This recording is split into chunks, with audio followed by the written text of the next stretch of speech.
I would start with actually two things. It's a very easy, simple, almost lens or framework to think about. One is, okay, what industry or sector are you in? And then obviously understanding that market landscape and what's already happening. How is the sharing economy affecting your products and services, what you offer?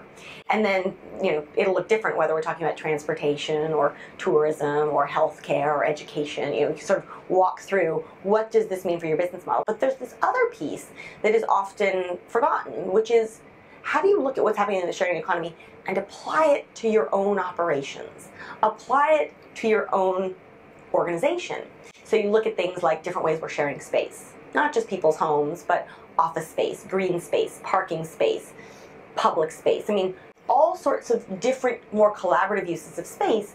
If you're a company that owns buildings that sit empty a lot of the time, or if you're a company that partners with cities and actually rethinks or has a role in urban planning or community development, you need to be thinking about what you're doing and applying the sharing economy, being the beneficiary of what sharing economy platforms now offer. And what's interesting is companies are like, I didn't realize that there's a whole other space. And their employees love it because then they start thinking, this applies to my role in my daily life and all of that sort of thing. And it becomes a tool for cost savings and a tool for employee retention, a tool for greater community involvement, all of these things that the company wants. So I often start with those two things.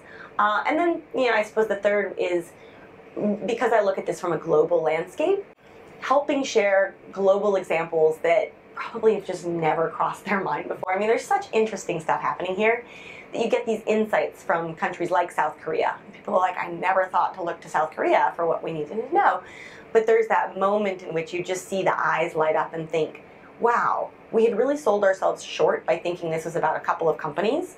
This is about a whole spectrum of business models, a whole spectrum of activities, and a whole universe, both literally and figuratively, of doing business in new ways.